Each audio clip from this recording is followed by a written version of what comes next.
Pakistan supreme court کے chief justice, please یہ بھی آپ غور سے دیکھیں ہو کیا رہا ہے اس ملک میں۔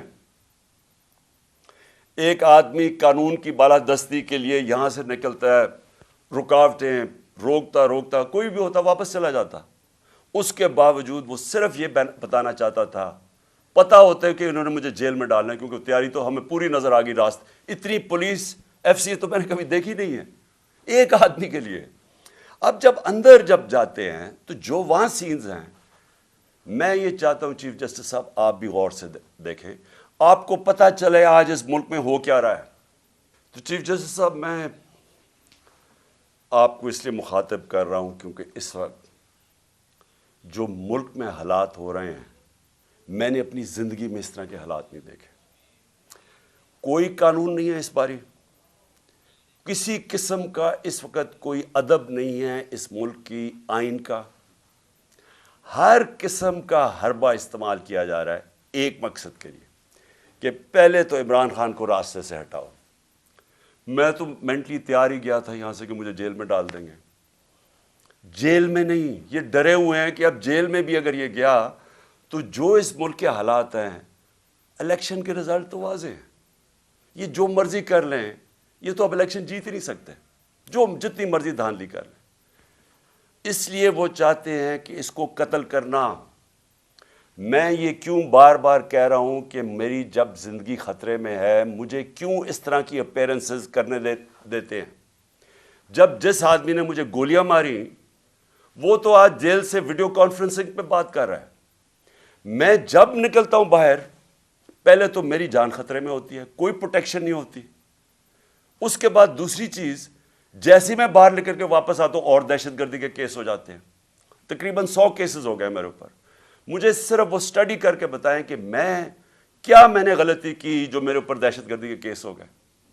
لیکن اس سے بھی زیادہ مجھے یہ بتائیں کہ میری پروٹیکشن کیا تھی جب میں نے اس جوڈیشل کمپلیکس کے اندر جانا تھا اور انہوں نے دروازے بند کر دینے تھے، کس نے مجھے حفاظت کرنی تھی؟ 4-5 میرے ساتھ جو لوگ ہونے تھے انہوں نے تو جو وہاں پولیس اور یہ نامعلوم افراد کی نفری تھی، انہوں نے تو بڑی جلدی ان کو سائڈ پہ کر دینا تھا اور مجھے اکیلا کر دینا تھا۔ اور میں آج آپ کو بتا رہا ہوں ان کا پلان کیا تھا۔ چیف جسٹس صاحب، میں یہ پلان بڑی دیر کا 1.5 مہینے پہلے میں بولا شروع ہوا پبلک ریلیز میں کہ انہوں نے ایک دینی انتہا پسند کے نام پہ مجھے قتل کرنا تھا۔ 1.5 مہینے سے میں لگا ہوا تھا، کسی نے پرواہ نہیں کی، وہ ہوا، اللہ نے بچا لیا۔ اب میں یہ تب سے لگا ہوا ہوں کہ ان کا انٹرسٹ مجھے مارنا ہے، اور یہ جو صرف مجھے یہ جو کیسز کر رہے ہیں اور مجھے جو باہر نکالتے ہیں اور ایکسپوز کرتے ہیں، اس کا مقصد صرف مارنا ہے۔ ان کو پتہ ہے کہ عمران خان نے آج تک کبھی قانون نہیں توڑا، ان کو پتہ ہے کہ مجھے گولیاں لگنے سے پہلے سب عدالتوں میں جا رہا تھا، اور ان کو پتہ ہے کہ اس کے بعد بھی میں عدالتوں میں گیا ہوں، لیکن مجھے کوئی پروٹیکشن نہیں تھی۔ جب کہیں میں جاتا ہوں، ہر قسم کوئی بھی اس وقت واردات کرنا چاہے وہ کر سکتا ہے، لیکن جو یہاں جوڈیشل کمپلیکس میں ہوا ہے، میں سمجھنے کی کوشش کر رہا ہوں کہ ہمارے وکیلوں کو بھی باہر نکال دیا، تھوڑے سے لوگوں کو اندر جانے دیا، گنتی کے لوگ تھے وہاں، پولیس رینجرز بھرے ہوئے تھے، نامعلوم افراد وہاں کیا کر رہے تھے۔ یہ 20 لوگ، ان کی شکلیں آپ دیکھیں، یہ کون لوگ تھے؟ مجھے پتہ یہ کون لوگ تھے، اور ان کا مقصد کیا تھا؟ ان کا مقصد وہی تھا جو مجھے انہوں نے وزیر آباد مارنے کی کوشش کی ہے، اور اللہ نے بچایا مجھے۔ وہ نام مجھے بتاتا، اور جو نام میں سین دیکھتا، مجھے تو آنکھوں میں نظر آ گیا کہ یہ کرنے کیا جا رہے ہیں۔ جب میں عدالت میں انٹر کر رہا ہوں، پولیس نے چارج کر دیا، اوپر سے وہ اینٹیں مار رہے ہیں، اشتعال دے رہے ہیں، انتشار پھیلا کے اس کے اندر انہوں نے مجھے قتل کرنا تھا کہ جی یہ دیکھیں انتشار میں یہ قتل ہو گیا۔ یہ جو لوگ 20 گئے ہیں، ان سے پوچھیں کہ ان کا مقصد کیا تھا در جانے کا۔ ان کا مقصد مجھے قتل کرنے کا تھا۔ تو میں بڑے ادب سے کہنا چاہتا ہوں کہ چیف جسٹس صاحب، یہ جتنے بھی میرے اوپر کیسز ہیں، ایک کیس بھی جینوئن نہیں ہے۔ یہ کیسز صرف مجھے عدالتوں میں یہاں سے نکال کے قتل کرنے کے لیے۔ انہوں نے اگر مجھے جیل میں بھی ڈالا، ادھر بھی یہ قتل کریں گے، کیونکہ جو یہ بیٹھے ہوئے ہیں لوگ، یہ ذاتی مفادات، یہاں اربوں روپیہ ہے۔ ملک سے باہر بھی پڑا ہوا ہے, یہاں آگے ان کو پیسہ نظر آ رہا ہے, ملک کا دیوالیہ نکل گیا ہے. یہ پیسے بنانے کے چکر میں ان کو خطرہ یہ ہے کہ عمران خان آ گیا تو یہ جو ہم نے اتنی محنت سے پیسے چوری کیے ہیں اور جو ہمارے باہر پیسے پڑے ہیں اور آگے بننے ہیں وہ ہونے نہیں دے گا. یہ اپنے مفادات کے لیے کرنے جا رہے ہیں. ان کو کوئی فکر نہیں ہے کہ پاکستان میں کس قسم کا انتشار پھیلے گا اس کے بعد. ان کو کوئی فکر نہیں ہے کہ دشمن بھی وہ نہیں کرنا چاہتا اس ملک سے, نہیں کرے گا جو یہ کرنا چاہتے ہیں. ابھی تک دشمن بھی وہ نہیں کر سکتا تھا جو جب سے ان چوروں کو ہمارے اوپر ایک ایکس آرمی چیف نے مسلط کیا, وہ دشمن بھی اتنا رزلٹ نہیں لے سکتا تھا جو آج پاکستان کی تباہی کی ہے. اب یہ جو اگلا فیز ہے عمران خان کو قتل کرنے کا جو فیز ہے, ان کو فکر نہیں ہے. چیف جسٹس صاحب ان کے اربوں ڈالر باہر پڑے ہیں, انہوں نے باہر بھاگ جانا ہے, انہوں نے اس ملک میں نہیں رہنا. ملک میں جب انتشار آئے گا ان کا کوئی سٹیک نہیں ہے, ان کو پتہ ہے انتشار آئے گا. نواز شریف نے کہا جی مہینہ لگے گا تو لوگ ٹھیک ہو جائیں گے. اگر مہینے میں ملک کی تباہی ہو گئی تو آپ اس نواز شریف کو کیا فرق پڑے گا؟ ڈالرز میں پیسے پڑے ہیں, سارا ٹبر باہر ویسے ہی ہے, بزنسز باہر ہیں, بڑی بڑی گاڑیاں ہیں, عزرداری کی بھی سارا کچھ باہر پڑا ہوا ہے, ہوٹل اس نے لیے ہوئے بینامی, آف شور اکاؤنٹس پڑے ہیں ان کے. ان کو تو ڈالر میں پاکستان کا روپیہ گرے, ملک تباہ ہو, ان کا کیا سٹیک ہے؟ سٹیک ہمارا ہے, ہماری طرح کے لوگوں کا جن کا جینا مرنا اس ملک پہ ہے. یہ جتنے بھی اس وقت پاکستانی ہیں جنہوں نے اس ملک میں رہنا ہے وہ ساروں کو آج سمجھنا چاہیے کہ یہ جا کے در ہے ملک. یعنی یہ مجھے مارنے کے لیے اس لیے تیار ہوئے ہیں کیونکہ انہوں نے اپنے آپ کو بچانا ہے, ملک کی فکر نہیں ہے. تو میں ادب سے ریکویسٹ کرتا ہوں اور میں مجبور ہوں ریکویسٹ کرنے کے لیے, آپ اگر یہ فلم دیکھ لیں مجھے یہ بتائیں کہ جب وکیلوں کو اندر نہیں جانے دے رہے تھے یہ کون سی وی آئی پیز تھے جن کو اندر جانے دیا؟ اور شکلیں دیکھیں ان کی, کیا یہ کوئی وکیل تھے؟ کیا ان کا کوئی لیگل بیک گراؤنڈ ہے؟ ان کا مجھے پتہ ہے کیا بیک گراؤنڈ ہے, اور وہ بیک گراؤنڈ ہے جو کہ وزیر آباد میں پورا پلان کر کے مجھے مارنے کی کوشش کی گئی. تو میں آج آپ سے پہلی چیز تو یہ ریکویسٹ کرتا ہوں کہ جب آپ مجھے یہ گھر سے باہر میں نکلتا ہوں آپ میری جان خطرے میں ہوتی ہے, کوئی ذمہ داری نہیں لیتا. میری جو پرائم منسٹر کی سیکیورٹی تھی وہ بھی انہوں نے, یہ جو محسن نقوی سے گھٹیا آدمی, یہ کرمنل آدمی ہے, اس سے پہلے پوچھیں اس کے پاس پیسہ کتنا تھا, آج اربوں پتی بن گیا, کدھر سے پیسہ ہے؟ زرداری کا بیٹا کیا ہوگا؟ یہ وہ لوگ ہیں جن کا صرف ون پوائنٹ ایجنڈا ہے, الیکشن کروانے نہیں آئے, یہ ختم کرنے آئے ہیں پی ٹی آئی کو یا عمران خان کو.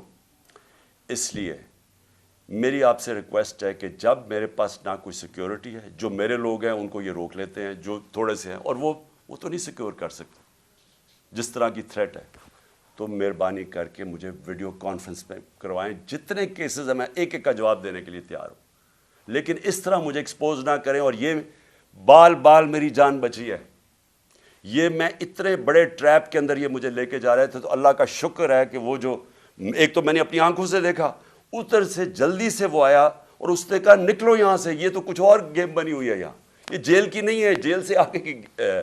تو اس لیے ایک تو میں نے یہ بات کہی. دوسرا, کل سے ہمارے سارے سینئر آفس بیررز جو ہیں پارٹی کے, سب کے گھروں کے اندر اٹیکس ہو رہے ہیں. جمشید چیمہ اور مسرت ان کی بیوی, ان کے گھر 3 بجے پولیس آتی ہے رات کے, 2 گھنٹے ان کے گھر بیٹھی رہتی ہے, چیزیں توڑ دیتی ہے. کیا ان کا جرم کیا؟ کون سی کس طرح آئے ہیں گھسے کسی کے گھر کے اندر؟ جس طرح میرے گھر میں آ کے ساری چیزیں چوری کر کے لے گئے, ان کے گھر سے بھی چیزیں چوری کر کے لے گئے. یہ ہے پولیس کا آج امیج جو یہ جو آئی جی ہے اور یہ جو سی ایم ہے یہ کر رہے ہیں. بدنام پولیس ہو رہی ہے, وجہ ان کی ہے, ڈرا دھمکا رہے ہیں. ہر جتنے بھی سیریز ہیں ان کے باہر پولیس کھڑی تھی, رات پولیس پہنچ گئی ڈرانے کے لیے, دھمکانے کے لیے. حسان نیازی وہ بیل لیتا ہے اسلام آباد سے اینٹی ٹیررزم کی, اس کے اوپر بھی دہشت گردی, وہ بیل لے کے باہر نکلتا ہے, ویگا میں اس کو اٹھا کے لے جاتے ہیں, ایبڈکٹ کر کے لے جاتے ہیں. کون سے قانون کے تحت؟ علی امین یہاں سے جا رہا ہوتا ہے کل رات واپس، چیک پوائنٹ پہ اس کی گولیوں، پوری پولیس کھڑی ہوتی، گولیاں چل جاتی ہیں اس کی گاڑی کے اوپر، اور پھر وہی کہ پہلے اس کے اوپر گولی اور پولیس کہتی ہے جی ہمیں اس نے گولیاں چلائی ہیں. وہ جس طرح اس کو ذل شاہ کو جس طرح بے دردی سے تشدد کر کے مارا بیچارے کو گیا اور مرڈر کیس میرے پہ ڈال دیا، وہ یہاں سے کوئی غیر قانونی طور پہ میرے گھر کے دروازے توڑ کے یہاں گھسے، اور یہاں کے جی کلیشنکوفs مل گئی ہیں تو ان کو پتہ نہیں کیا مل گیا، اور پتہ نہیں کوئی پلاسٹک بوتل کے اندر پیٹرول بم ملا ہے. یہ ان کو جس طرح اللہ ان کے جھوٹ ایکسپوز کرتا ہے، یعنی ان کو شرم بھی نہیں ہے کہ اس طرح کی چیزیں میرے گھر پہ ڈال دی، بجائے غیر قانونی مجرم پیشہ لوگ اس گھر میں آ کے سب کچھ توڑ. بیچارے کمزور سے نوجوانوں نوکروں کو اٹھا کے لے گئے، نوکروں کو مارا انہوں نے. وہ بیچارہ خنسامہ سفیر، وہ بیچارہ سوکھا ساتھ، اس کو ڈنڈے مار کے اٹھا کے لے گئے. یہ کون سا قانون ہے؟ ساری جگہ جدھر سے ہم سنتے ہیں کہ جی کوئی باہر آ گئے، یا پنجاب میں تو انہوں نے پوری ایک ہراساں پھیلایا ہوا. ان سے فیصلہ کیا کہ ہم نے مینار پاکستان میں جلسہ کرنا ہے. اب پتہ چلے جی کل عدالت فیصلہ کرے گی. ہمیں کہا کہ ہاں بدھ کو آپ کر سکتے ہیں، اب کل پہ چلا گیا. اب وہاں پورا اسٹیج سیٹ اپ کرنا ہے، صرف اس لیے کہ کسی نہ کسی طرح ان کا کیمپین بھی روکی جائے، یہ الیکشن نہ کر سکیں، ان کے لوگ بھاگ جائیں، سینئر لوگوں کو ڈرا دیں. تو پہلے تو میں اپنی عدلیہ دیکھیں، ہمیں ہوپ صرف اس وقت پاکستان کی عدلیہ سے ہے، ہماری ہیومن رائٹس کی حفاظت کریں. لیکن میں آج سے سارے ہم ان سب ثبوت اکٹھے کر رہے ہیں جس طرح کا انہوں نے ظلم اور تشدد کیا لوگوں پہ. ہم سارے ثبوت اکٹھے کر کے یہ سارے انٹرنیشنل ہیومن رائٹ آرگنائزیشنز کو آج ہم بھجوا رہے ہیں، یورپین یونین کو اپروچ کر رہے ہیں. میں سارے جو اوورسیز ہمارے پاکستان تحریک انصاف کے چیپٹرز ہیں، آپ سارے وہاں جا کے جو پولیٹیشنز ہیں مقامی، سب کو بتائیں کہ ہیومن رائٹس جس طرح کی وائلیشنز آج پاکستان میں ہو رہی ہیں اس کی کوئی مثال نہیں. ہماری جمہوریت کو قتل کیا جا رہا ہے، کسی کو آئین کی فکر نہیں ہے. ابھی تک جو الیکشن کروانا تھا، مجھے بتائیں 30 اپریل کو الیکشن ہے، تو یہاں تو کوئی الیکشن کی فضا ہی نہیں بننے دے رہے. پہلے ہماری ریلیز کے اوپر اٹیک کر دیا جو پہلی دن تھی، اس کے اوپر انہوں نے جس ذل شاہ بیچارہ شہید ہوا، کتنے ورکرز کو مارا. اور اب پھر جو جلسہ کرنا تھا اوپننگ، اس کے اوپر وہ پرمیشن نہیں دے رہا ہے. تو یہاں تو جمہوریت کا قتل ہو رہا ہے، آئین کا قتل ہو رہا ہے. ہم انٹرنیشنل ہیومن رائٹس آرگنائزیشنز کو پھر سے میں کہہ رہا ہوں آج اپروچ کریں گے، فورن کیپٹلز کو اپروچ کریں گے، اپنے پی ٹی آئی کے جو چیپٹرز ہیں دنیا کے اندر ان کے ذریعے، اور اس کے علاوہ ہم اپنے آنریبل چیف جسٹس آپ کے سامنے جو وائلیشنز ہو رہی ہیں اس ملک کے اندر، کوئی یہاں قانون نہیں رہ گیا.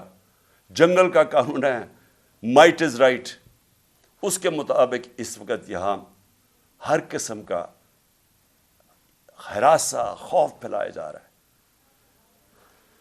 اس کے بعد ایک اور کوشش کیا ہو رہی ہے کہ یہاں ہمارے ایک تقسیم کرنے کی کوشش ہو رہی ہے.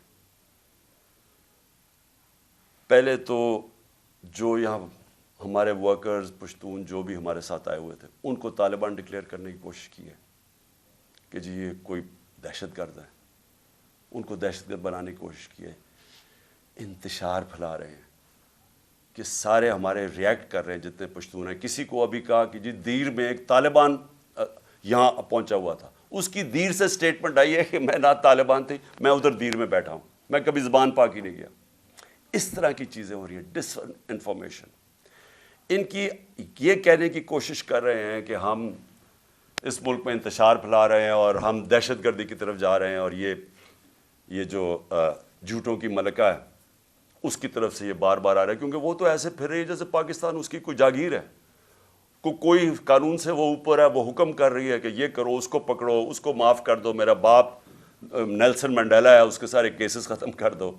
یعنی اس کو تو کوئی ایشو ہی نہیں ہے کہ اس ملک کے اندر کوئی آئین اور قانون بھی ہے. یہ جو تقسیم کرنے کی کوشش ہے، انتشار پھیلانے کی کوشش ہے، اس کے پیچھے کیا ہے؟ اس کے پیچھے کسی نہ کسی طرح الیکشن میں سے نکلنا ہے.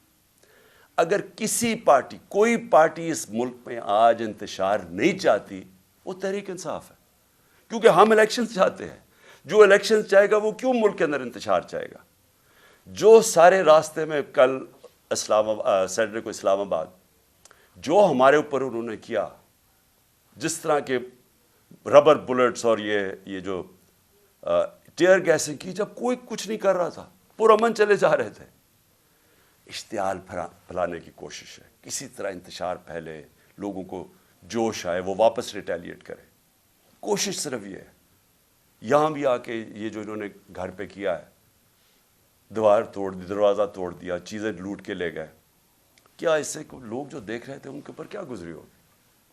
ساروں کو غصہ تو ہے. میں بار بار لوگوں کو کہتا جا رہا ہوں کہ ہم نے کسی قسم کی وائلنس میں نہیں، ہم نے کسی قسم کا ہتھیار نہیں اٹھانا. ہم نے کبھی کوشش کرنی ہے کہ ہم پرامن رہیں. کیوں؟ کیونکہ ہم تو الیکشنز چاہ رہے ہیں. جو الیکشن سے بھاگ رہے ہیں وہ یہ پوری کوشش کر رہے ہیں. تو اس لیے میں یہ واضح کرنا چاہتا ہوں، پہلے یہ جو انتشار کی بات ہے یہ میں کلیئر کر دوں. تحریک انصاف کا کارکن نہیں چاہتا وہ الیکشنز چاہتا ہے، وہ اس ملک میں تصادم نہیں چاہتا. اور دوسری چیز جو تقسیم کرنے کی کوشش کی جا رہی ہے، ہمیشہ یہ جو ذاتی مفادات کے لیے پولیٹیشنز آتے ہیں، ان کی کوشش یہ ہوتی ہے کہ انسانوں کو تقسیم کر کے، نفرتیں پھیلا کے، اور پھر ہم ووٹ اکٹھے کریں. یہ بڑا پرانا طریقہ ہے. یہ جو ہندوستان میں نریندر مودی نے کیا انسانوں کو تقسیم کر دیا. اس نے ہندو نیشنلزم کو اٹھا دیا کہ آپ بہت کوئی عظیم قوم ہے، باقیوں کی وجہ سے ہم اوپر نہیں جا سکے، تو وہ سارا نفرتیں پھیلا کے اس کی پاور بڑھ گئی ہے. یہی کراچی میں کیا گیا تھا، انتشار پھیلا کے، ڈیوائیڈ کر کے کہ جی بڑا ظلم ہے. باقی قومیں رہتی تھیں یا کراچی میں، ان کے خلاف نفرت پھیلا دی، کراچی تباہ ہو گیا. آج بھی یہی کوشش ہو رہی ہے کہ کسی طرح ووٹ لینے کے لیے ملک تقسیم ہو. اگر لڑائیں کہ پنجابی پٹھان کو یا کسی کے ساتھ، صرف یہ کوشش ہے. جبکہ ملک کی ضرورت ہے کہ ہم سب اکٹھے ہو کے ایک قوم بن کے، اتنا بڑا کرائسس ہے، ملک کو تباہی کے کنارے پہ کھڑا کر دیا، ہم سب مل کے اس میں سے نکلیں. اور آخر میں ایک اور کوشش ہو رہی ہے کہ پاکستان کی فوج کو اور تحریک انصاف کو آمنا سامنا کروایا جائے، ہمارا آپس میں لڑائی کروائی جائے. یہ بھی پی ڈی ایم کی پوری کوشش ہے، کیونکہ وہ پھر سے الیکشن تو یہ اب جیت ہی نہیں سکتے. جب الیکشن نہیں جیت سکتے تو کچھ تو کرنا ہے کہ کسی طرح تحریک انصاف ختم کرو. یہ تو کر ہی نہیں سکتے. لہٰذا پاکستانی فوج کو ان کے اوپر چھوڑو، اس کو ان کے خلاف کرو. میں یہ واضح کر دوں، فوج بھی میری ہے، ملک بھی میرا ہے. میرا جینا مرنا پاکستان میں ہے. میں نے اس ملک سے اپنا بوریا بسترا اٹھا کے، اتنے بیگز لے کے، میں نے باہر نہیں بھاگنا، میں نے یہی مرنا ہے. اور جو آدمی اس ملک میں پتہ ہو کہ اس کی جان خطرے میں، اس کے باوجود وہ جاتا ہے اسلام آباد کی عدالت میں. پتہ تھا کہ 1.5 مہینے سے میں کہہ رہا تھا کہ مجھے دینی انتہا پسند کے نام پہ میرے اوپر واردات کریں گے، اس کے باوجود میں جاتا تھا سارے اپنے جو لانگ مارچ میں کھلے پبلک میں جاتا تھا. موت کا خوف نہیں ہے اس کو اپنے ملک کا خوف ہے. اس وقت مجھے ڈر یہ ہے کہ یہ جو لوگ جن کے صرف ذاتی انٹرسٹ ہیں، یہ سب اکٹھے ہو کے کوشش کر رہے ہیں کہ عمران خان کو راستے سے ہٹاؤ. ان کو کوئی ملک کی فکر نہیں ہے. اس ملک کو تباہ کرنے کا یہ سب سے بہترین طریقہ ہے کہ ایک فیڈرل پارٹی جو ملک کو اکٹھا کر سکتی ہے، اس کے سربراہ کو قتل کر دو. یہ کوشش ہے، اور یہ پوری کوشش کر رہے ہیں کہ فوج کو ورغلائیں ہمارے خلاف، کہ جی دیکھیں وہ کر دیا، سوشل میڈیا پہ یہ کر دیا. سوشل میڈیا کو سمجھ لیں سب، کسی کا کنٹرول نہیں ہے سوشل میڈیا پہ. جب امپورٹڈ حکومت نامنظور جو چلا، وہ سارے ٹویٹر کے ریکارڈ ٹوٹ گئے. کیا ہمارے پاس اتنے لوگ ہیں کہ اتنی زیادہ ہم ٹویٹس کر سکتے تھے؟ یہ پبلک کی دل کی آواز تھی. جو سوشل میڈیا ہے، یہ سب سے بڑا ایک ڈیموکریسی کا ایک نئی چیز آ گئی ہے. جس کے پاس موبائل فون ہے اس کی آواز آ گئی ہے. جو یہ نہیں سمجھتا وہ کہے گی جی اس کے کہنے پہ کر رہا ہے. کوئی کسی کے کہنے پہ کچھ کر سکتا ہے؟ لوگ اپنی اب آواز بلند کر سکتے ہیں، لوگ برا بھلا کہہ سکتے ہیں. اور جو باہر بیٹھے ہوئے پاکستانی ان کو تو خوف ہی اب کوئی نہیں ہے, ان کو تو کوئی پکڑ نہیں سکتی یا ایف آئی اے آ کے اور رات کو بند کر کے ان کو کمروں میں مارے, وہ تو بول سکتے ہیں. تو یہ آواز سنیں لوگوں کی, بجائے یہ کہ جی تحریک انصاف کچھ کر رہی ہے, کوئی غلط کام کر رہی ہے. وہ انگریزی میں لفظ ہے اسمیل دا کافی. دیکھیں کدھر جا رہا ہے ملک, لوگ کدھر جا رہے ہیں. اور یہ مینار پاکستان یہ پوری کوشش کر رہے ہیں کہ ہمارا جلسہ نہ ہو. وہ کیوں کر رہے ہیں؟ کیونکہ میں آج چیلنج کرتا ہوں, پاکستان کی تاریخ کا سب سے بڑی پبلک نکلے گی مینار پاکستان. آپ کو پتہ چل جائے گا کہ قوم کھڑی کدھر ہے. آپ کو لوگ اب جو بھی رکاوٹیں کریں گے وہ آئیں گے لوگ, کیونکہ لوگ یہ دیکھ رہے ہیں ملک سے کیا ہو رہا ہے. لوگ بے وقوف نہیں ہیں. جو سمجھتا ہے کہ پبلک جانور ہے, بھیڑ بکری ہیں, اس سے بڑا بے وقوف آدمی کوئی نہیں ہے. ابراہیم لنکن کی ایک سب سے بڑی سیئنگ ہے, بڑا دانشور تھا, پریزیڈنٹ بھی تھا. اس نے کہا آپ تھوڑی دیر کے لیے ساری قوم کو بے وقوف بنا سکتے ہیں اور سارا وقت تھوڑے سے لوگوں کو بے وقوف بنا سکتے ہیں, لیکن سارا وقت ساری قوم کو آج تک کوئی بے وقوف نہیں بنا سکا. اور اوپر سے سوشل میڈیا کا زمانہ ہے, اتنا زیادہ شعور ہے جو کبھی ان ساری تاریخ میں کبھی نہیں تھا. تو میں پھر سے کہتا ہوں, ملک کی خاطر یہ جو راستے پہ نکل گئے ہیں, خدا کے واسطے ہوش کریں. یہ جو حرکتیں کر رہے ہیں یہ اس ملک کی تباہی کا راستہ ہے. اس کا صرف, پھر سے میں کہتا ہوں, ہم کوئی چیز ڈیمانڈ نہیں کر رہے, کسی کی مدد نہیں مانگ رہے.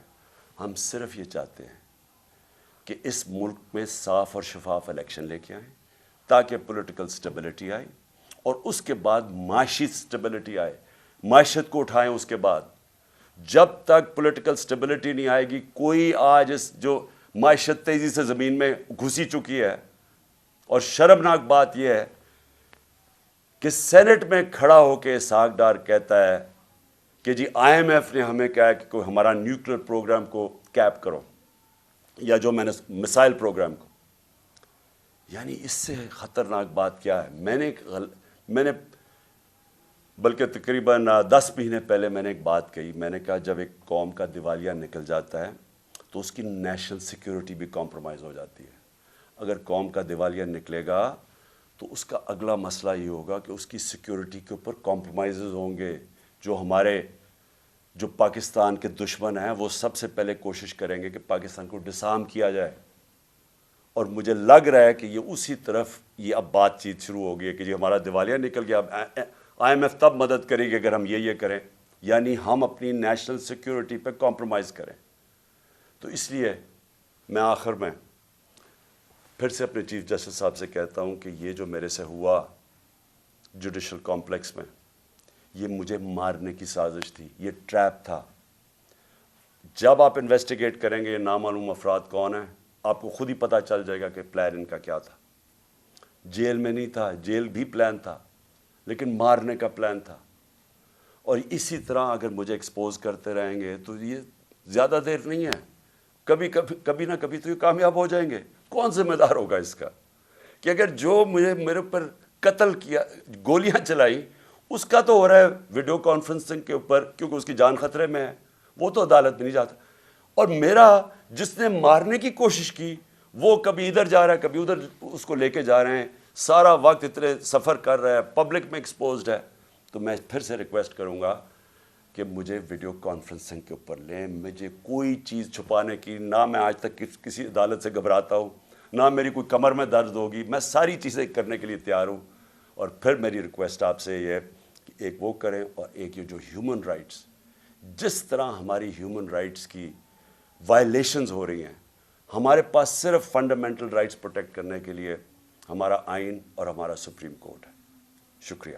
پاکستان زندہ باد. سپریم کورٹ کے منصور علی شاہ صاحب جسٹس ایک آرڈر پاس کیا ان کی بینچ, اور اس آرڈر کے اندر انہوں نے بڑا کلیئر بتا دیا کہ جی بریت کی جو درخواستیں ہیں وہ کب کب لگیں گی. اس میں سے ایک وجہ انہوں نے بتائی کہ جی جب کوئی کرائم ہی نہ ہوا ہو تو بری کر دیں تاکہ عدالتوں پہ بوجھ نہ رہے, وہ کیسز چلتے نہ رہے. سپریم کورٹ یہ مثالیں کب بنائے گا ایسے لوگوں کے خلاف جو اس طرح کی ایف آئی آر کاٹ رہے ہیں, ایسے آفیسرز, اور ایسے لوگ جو اس طرح کے کیسز کو ججز چلا رہے ہیں. رحمت کا مہینہ آ گیا ہے، بخشش کا سفینہ آ گیا، ہوگی ملاقات علماء دین سے جو دیں گے اتحاد بین المسالکین کا درس، ذکر ہوگا انبیاء کرام کا، رمضان کی اسپیشل ٹرانسمیشن رمضان میں۔